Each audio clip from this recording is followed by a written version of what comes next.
It's become something of a running joke about how long we have to wait between seasons of BBC's Sherlock.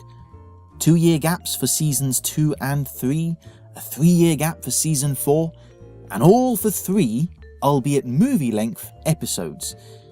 And yet, it doesn't seem all that long ago when Sherlock first donned the trench coat and scarf and wowed us in that first episode, A Study in Pink. Now back then, Sherlock could do no wrong. The cases were cleverly presented, then deftly deconstructed by the Baker Street detective. It was a smart, quintessentially British show with tight storytelling, both small and large arcs. Together with Watson, Sherlock carved his way through problems and into the hearts of audiences and critics alike. The show peaked with the Reichenbach Fall episode, which concluded with Sherlock faking his own death. The real world, seemed to light up with Sherlock mania. How did he do it? What will happen next? Theories were as wild as they were numerous. The build-up to the empty hearse was palpable. And that is when the cracks started to appear. The empty hearse made 2 huge missteps. First, it failed to address the question that everyone wanted an answer to. Its general attitude to the whole faked death mystery was a shrug, a grin, and a jovial, "It don't matter, lol." Plot holes are one thing, but you simply cannot wave away the central question that's been driving the Sherlock franchise for the past 2 years. And this is a detective show, for crying out loud. The whole point of Sherlock is to solve riddles and problems, not wave them away. Now, shows like, say, Doctor Who, which shares a lot of DNA with Sherlock thanks to sharing a showrunner in Stephen Moffat, they get a bit more elbow room with plotting because it's a sci-fi show and that's always played fast and loose with the rulebook. But Sherlock had, up until this point, been a watertight show that had been very carefully tying up loose ends. Now, the second problem is that Sherlock as a show seemed to become self-aware. Rather than playing out the story in-universe, it seemed to buy into its own hype and here's the critical point, mock people for it. Oh, you wanted to know how Sherlock faked his death, did you? Had your own theory about how he survived? Well, not only will we not give you a straight answer, we'll insult you for even being interested. The conspiracy nerd character at the end of this episode is an obvious stand-in for the audience. Sherlock all but looks straight down the camera lens as he rolls his eyes at him, saying, "Everyone's a critic." I mean, I'm surprised that Moffat and Gatiss themselves didn't walk in and start shaking their heads at the viewer at that point. This was the watershed point for the Sherlock series, in my opinion, that saw it go into a gradual but clear decline.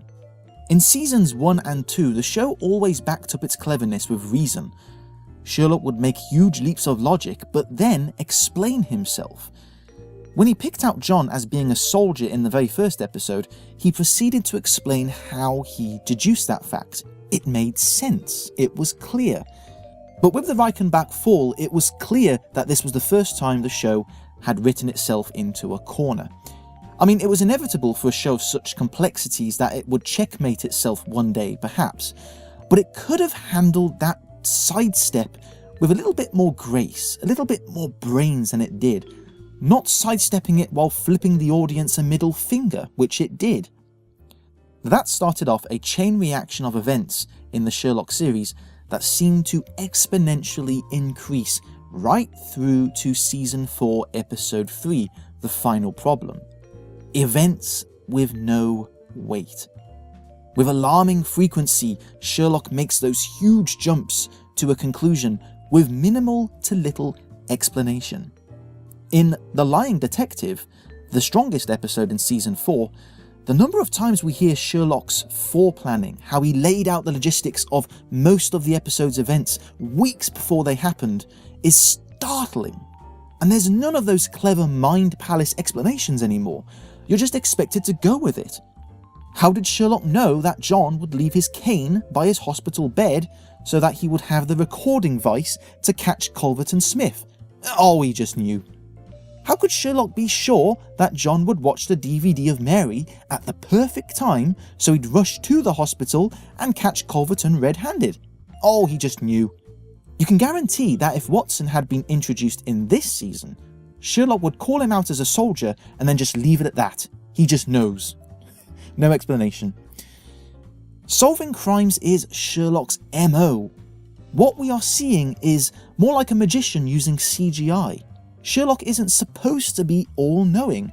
His brain power is remarkable, yes, but it is a human brain, not a superpower. Now again, if this were any other show, it might have gotten away with it.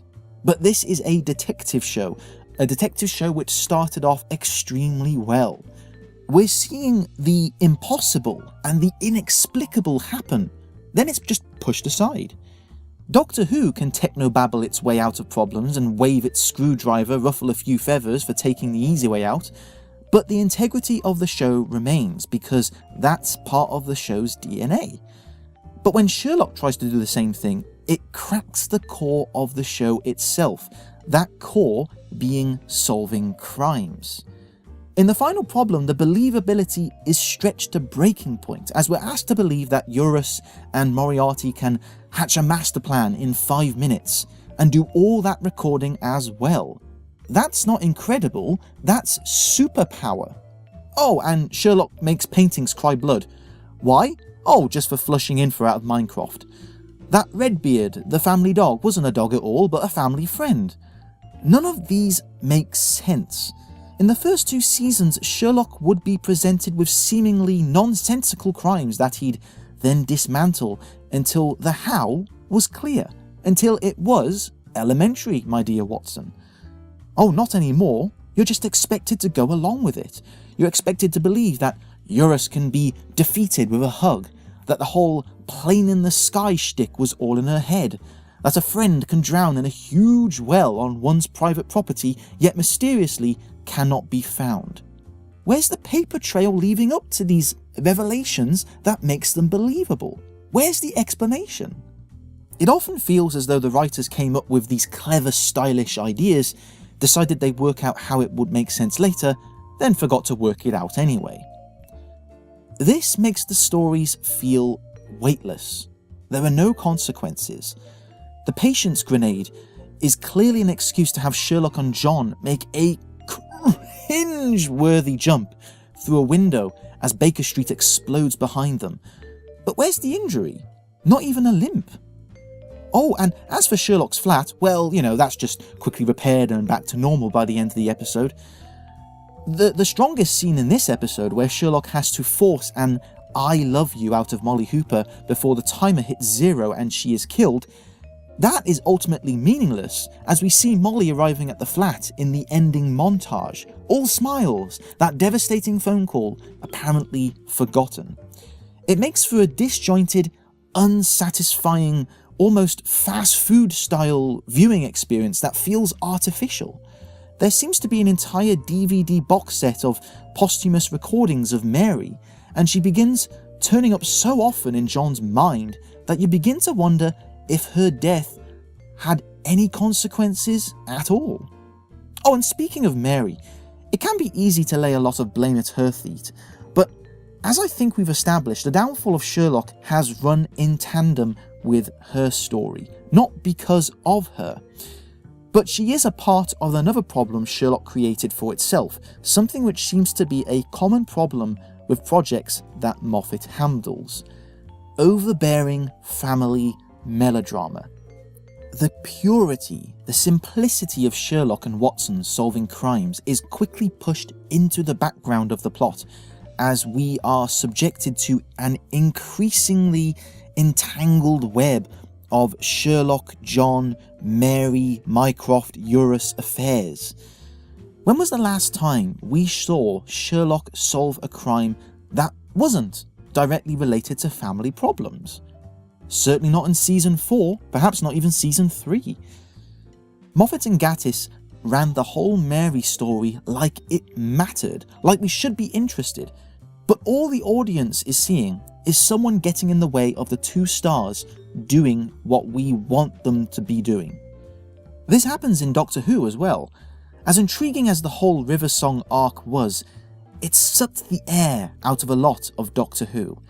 They ran around the universe playing out their own problems at the expense of the clearly more interesting settings. Go check out the Let's Kill Hitler episode.